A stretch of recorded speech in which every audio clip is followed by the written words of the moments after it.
This project is going to be the installation of a tire pressure monitoring system, TPMS. This particular product is made by EEZ RV products, and I chose this one over the other ones available because I liked the orientation of the display, plus I liked the mounting options that you had for it. And like many of them, this one does temperature and pressure. This will also let you know if you have a fast leak or if the temperature is high or low, and it does a lot of stuff.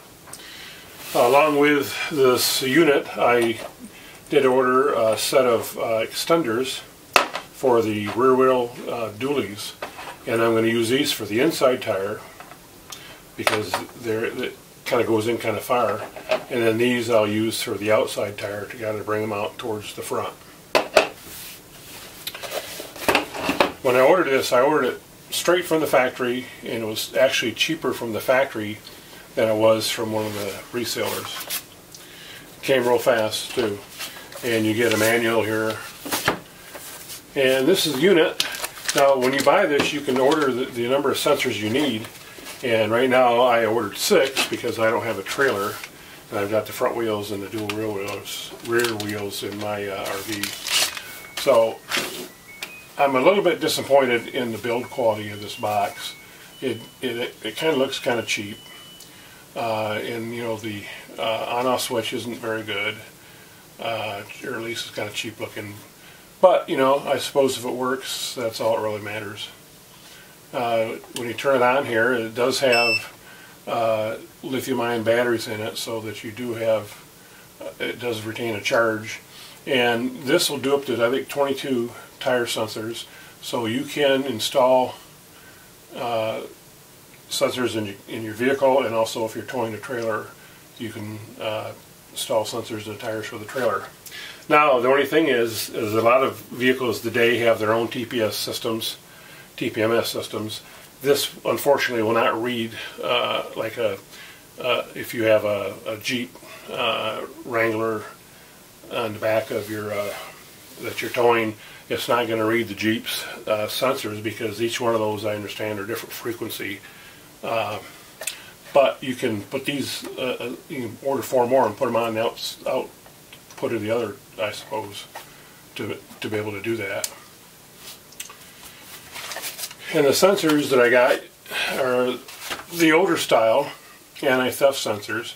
And there's actually 2 styles. There's this style, and then there's a style that is a feed-through, so that you can actually put air in a tire without taking a sensor off. On these particular sensors, you have to take the air off. Now, these do have an anti-theft housing, and you get 2 of these little tools in the box. And the way this works is when you put this in, the sensor, that allows you to open and close it, because if you can see, this will turn independently from this outer case. So the only way to get this off is you gotta, if you envision this setting on a tire, you gotta put this behind and you can turn it. Now, a lot of people don't use this housing, and I don't think I will either, just because it's kind of seems more of a pain than worth. So you can actually take the housing off, and what you're left with is actually a smaller sensor. Now, this unit does have a battery in it, and the battery is already installed. I'm not sure how long these batteries last, but in my vehicle I have a TPMS system, and the batteries are lasting about 5 years. And unfortunately in my vehicle the batteries are not replaceable like they are here, and I just spent $175 to get a sensor replaced in my vehicle because they had to do it at the dealer, and there's no way. Those particular ones were built into the stem, so you had to take the tire off and the wheel off the tire and all that stuff. So these you just pop off if you have to change the batteries, and then you simply, these have O-rings on, so they're pretty tight. And then the battery is actually just right in here, and you just pop one battery out, stick another one in, and it's just a watch style battery.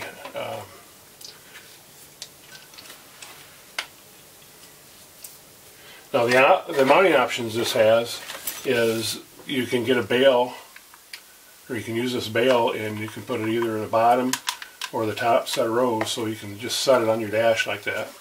And by the way, this is wireless, so that's how these sensors work, is that it's a wireless transmission.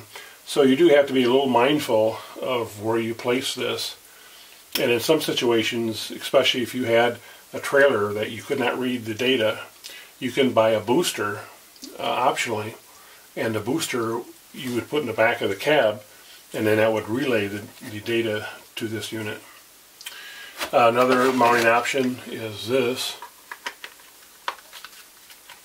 which, again, this is part of what I don't like about it, because this is awful plasticky looking. But anyway, this way you can, you know, set it up on your windshield or whatever. The option I think I'm going to use is by removing this screw. I can use this other bracket that comes with it. Now, it does say to take the other end of the screw off here, but it doesn't come off. So if you use this, you're going to have to find whatever size nut goes on here to secure this, or just simply use a different screw. But for demonstration purposes here, I'm just going to put it on there. And then I think I'm going to probably mount this to the headliner maybe, or something like that, up near the mirror, just above the mirror, so the mirror might set maybe here. And I think that's how I'm going to mount this. So the next step is to take this into the cab and try the different mounting location options.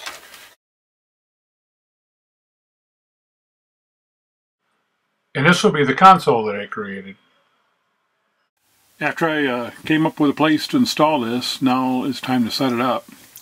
And using the instruction manual, there is a place in the back right here where you can put in the tire pressures, hot and cold. What they recommend, for instance, is for a tire that when you put in the parameters, basically say this tire here would be, I don't know, let's say this one here would be 80 pounds. Then they recommend going 10% less for the low pressure reading, which would be 72 pounds, and 20% for the high pressure reading, which would be 96 pounds. So you would, under high and low, you'd put 96 and 72, and you don't actually enter 80 in here because 80 is normal, so this is only going to look for either high and low. Now, there's two setups. One setup is the standard information, and then the other setup is the sensors. So to go into setup mode, you basically just hit set, and the choices you got are PSI and bar. Well, PSI would be pounds per square inch, which would be the English system. Bar would be the metric system. And then as you go back and forth, you can adjust these, and each time you hit set, it goes on to the next setting. Now here we got Fahrenheit, or we can go Celsius. Well, we want Fahrenheit, so we'll hit set again. Now the front tires I've already set up. My tires are at, the front tires are 75 pounds, so 14 pounds on top of that would be 89. However, if you look, we go at 88, there's 90, there is no 89. For some reason, I found that these actually skip some digits. So to be safe, I'm going to put it at 88. And this shows that this is high pressure. Okay, and then on low pressure, again from 75 pounds, that would be 7.5 pounds under. So that would be, that'll be, what's 75, that'd be 68. And again, 65, 67, see there is no 66, so 67 is close enough. And then you go to the next tire and set those. Now these are 80 pound tires on the back, so this 96 would be high, and then 73, would actually want to be 72, but again, there is no 72, there's 71 and 73. So I don't know why these are skipping some digits, but that's just the way it is. And then I have not set these other ones, and I'm just going to leave them blank. And when you set these, I'll show you, if you go down, I'll just hold it here.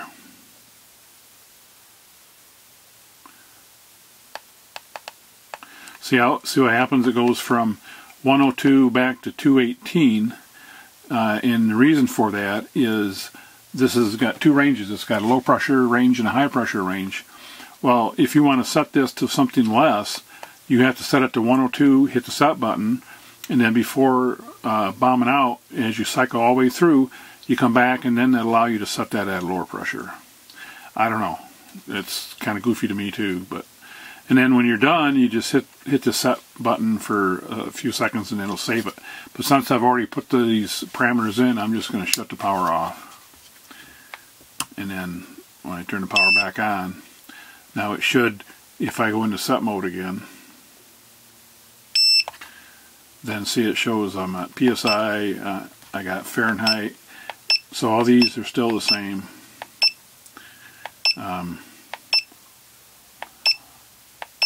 And then I could add more if I wanted to. Add more tires on the back, because this will do a trailer and a cab. So, okay, the other thing they give you is a set of stickers, and I'll pull these out. And they recommend putting these stickers on these tire pressure gauge sensors. Now, there's two types. There's the type like this, which is the original ones, and I bought these because they were smaller. And then the second type is flow-through, which you can actually, probably a little more convenient, you can fill your tire without having to take these off. Now these have anti-theft devices on them, and basically what that means is this thing will spin without taking it off here. So once you get this thing on your tire, somebody can't come along and take it off.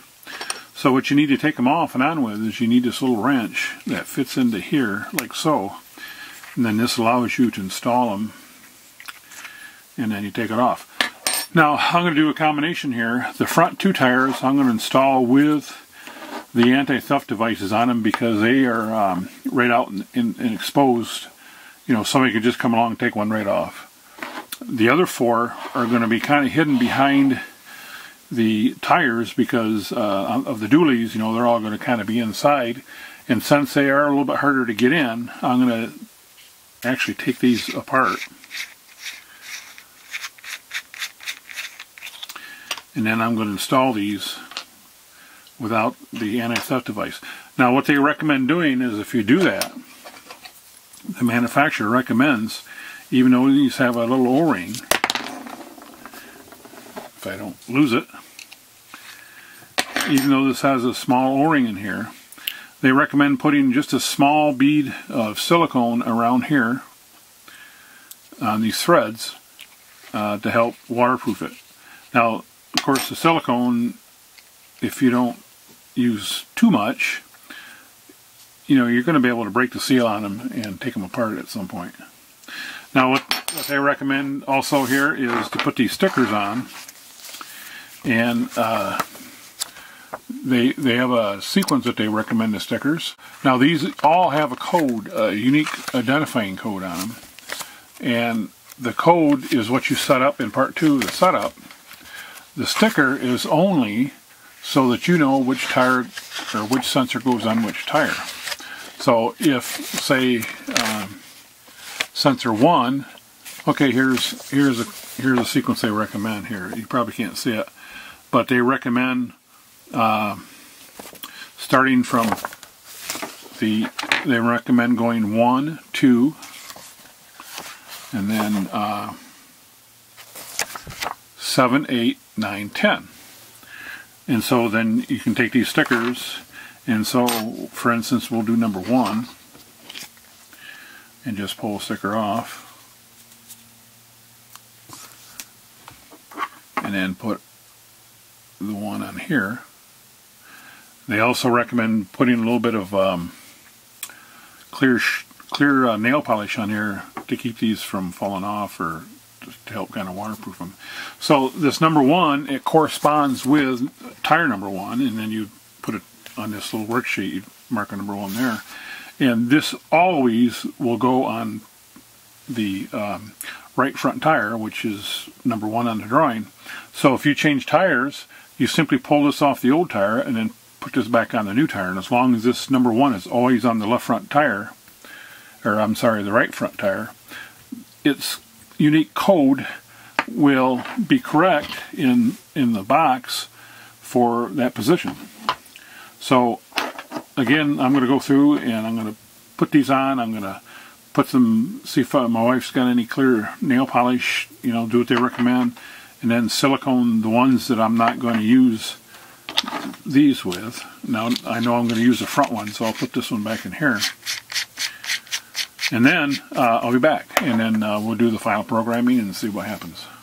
Well, to program this, according to the manufacturer, with these particular type sensors, you have to actually plug them into a source of air. And what they recommend doing is to plug one into the first tire, and then registering it here, plugging the second one in, plugging the third one in, and so on. Problem is, you only get, according to the manual, 40 seconds from one to the other. Well, I'm not quite that fast to be able to go from one tire to the next. So I'm going to try a couple different options. I think what you can do is set the tire and set one at a time and then shut it off, and it'll record it. So I'm going to try that. The other thing I'm going to try is my bicycle. I should be able to just put in the sensors in one at a time in the bicycle, and as long as I know which tire they go on, I don't see where it would be an issue to use the bicycle air pressure to actually set the thing up. Now on the other types of sensors, there's 2 or 3 different methods you can use, but with these sensors there's only one. And according to how this works is you press and hold the code button, which is in the lower right hand corner here, this button down here. Press and hold that for 3 seconds until you hear a beep, and then you'll see all 22 tires flashing, and then screw the sensor into the tire valve, and then you should see the sensor code appear. And then when the sensor code is appearing, then you use the plus and minus key to select the tire. Now it says once all tires are programmed, you press the code button for 6 seconds. Now I think I may be able to press, I'm going to try to do just the first tire and then press the code button and see if it saves it without having to do all of them. Because if that's the case, then you can do them one at a time without having to wait or have to worry about getting to the next one within 40 seconds. And then if that's successful, I'll do tires 2 through 6 all at once, because I can put a new sensor on here probably faster than 40 seconds. So here goes. We're going to turn power on, and we're going to push this down for 3 seconds. Okay, we hear the long duration. Now I'm going to have to find tire pressure sensor number 1, and then I'm going to screw that on, and let's see what happens.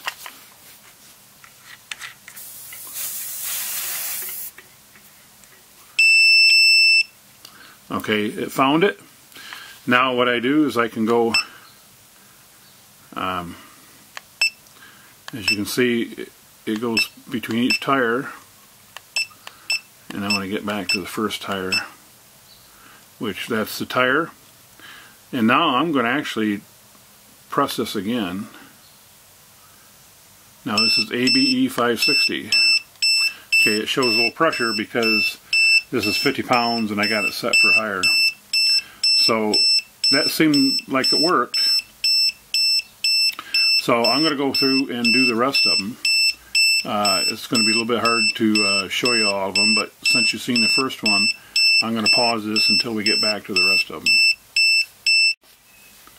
Okay, I was able to get all 6 of them programmed, but the one thing I did find is the manual is a little bit wrong. You actually, or at least I didn't interpret it quite correctly.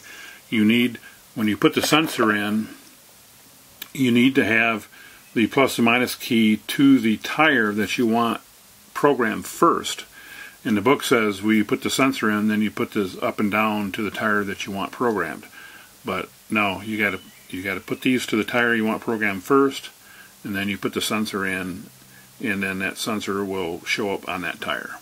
So just a little small quirk, but you know, anybody with half a horse brain can probably figure it out. So I got all the sensors programmed, so basically the last step is to install them. Okay, I'm on the driver's side, which should be sensor number 2.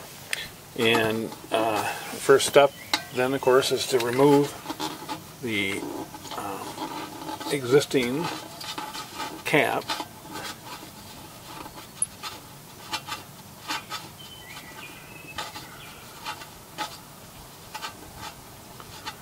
Which is a little difficult to do with these hubcaps on, but I'll manage. Now they also recommend just a little bit of anti-seize compound, which as long as you don't get it inside, you just a little, smallest little dab like that would be enough. And then, okay, the sensor number 2, and then the anti-theft cap. And the reason I'm using the anti-theft cap on these is they're a little more exposed than the ones on the dualies. Most people say they haven't had any issues with, you know, theft or anything, but, and I believe them. But since they're easy to get to here on the outside, I figured I would put these here. Now, hopefully this thing won't fall down in between the hubcap and the wheel, or I'll be taking the hubcap off. And in fact, I'm going to have to take the hubcap off anyway, because I can't get the wrench in. So I've got this handy little jegs tool that I highly recommend buying if you have an RV. And boy, that's awful dirty there, isn't it? And essentially, these go on like this. A little bit of loss of air, whoosh of air. Now you don't want to over tighten them, but you want to tighten them snug. That's pretty snug. Okay, these anti-theft, as you can see, although somebody could take the hubcap off and reach behind there, so it really isn't that much of a deterrent, I don't guess. This is the driver's side dually. And again, this one definitely I gotta use my little jegs tool here.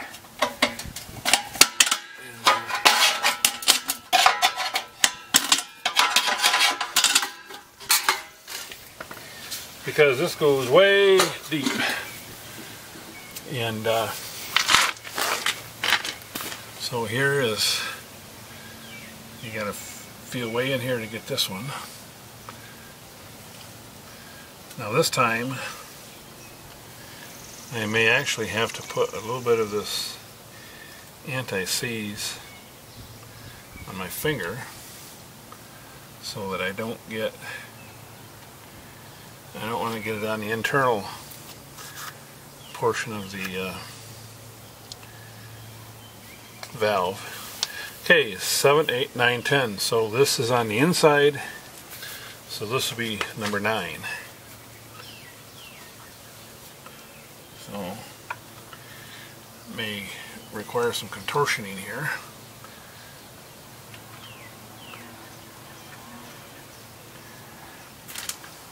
Hopefully I can just finger tight this one without the anti-theft device. There we go. Okay, now the number 10 is up here. Yeah, I think what I'm going to do is I bought these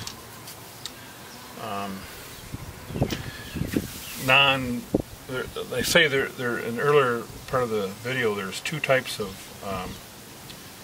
sensors you can buy. You can buy the sensors that are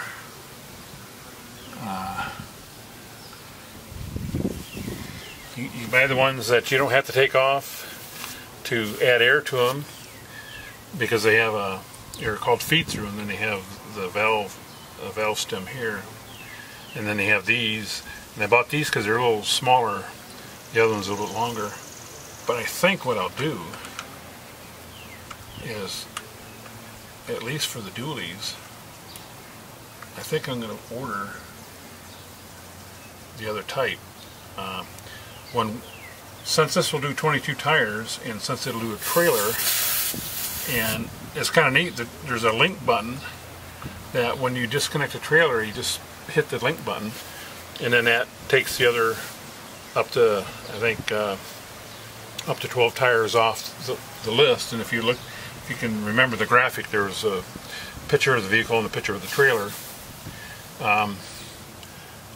When we end up buying a vehicle that we can tow with this, unfortunately you can't use, even though that vehicle may have a tire pressure monitoring system, you cannot use that system because each manufacturer uses a different frequency. So if you buy like a Jeep, for instance, that comes with a TPMS system, it's going to only recognize Jeep vehicles. So you can actually add another TPMS monitor on top of the one that's in the tire. There's nothing wrong with that, and that's what I'll do. And what I'll do is I'll order feed-throughs and put the feed-throughs here, and then put these on the Jeep or whatever vehicle we order. Okay, so this you can just kind of put in anywhere, but I still can't. You have to take this hubcap off on this particular motorhome to add air in the tire anyway. You just can't.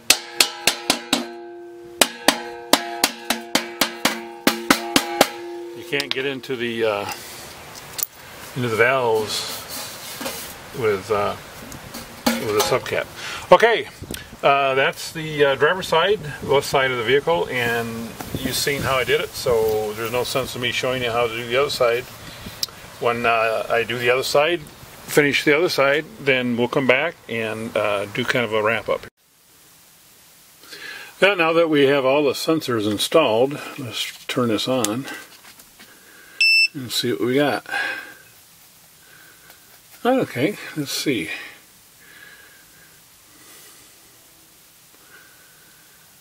Looks like it's scanning through all the tires.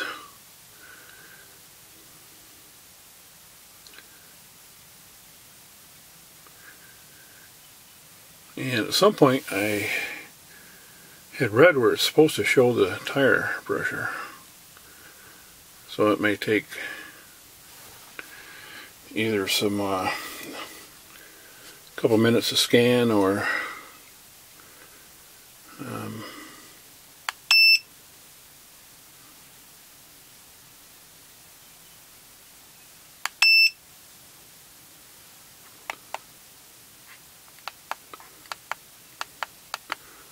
there we go. I guess it just takes a couple minutes to read. So we got 78 pounds in this tire, and it's 70 degrees, which is ambient. And so it just may take a while to, so I'm gonna just set this up here, plug it in, and then I'll come back in a few minutes, and if it shows all of them, I'll just do a video, just update the video. Okay, the manual does say that it can take up to 10 minutes to get all the values, but one thing that's interesting I'm noticing here is the tire temperature varies from one tire to the other. Like, for instance, that's 70 degrees. Now that's on the east side of the coach. This is 63 degrees, which is the inside tire, which is not seeing as much sunlight. And then 59 degrees is on the west side, which is, we're still in the morning here, so the sun hasn't gone over that side. So that's kind of interesting. It shows you the differences in sunshine has an effect on the tires. Well, it looks like they're all reporting in now. And I think you can probably manually, yes you can manually scroll through here. So I think it's kind of cool.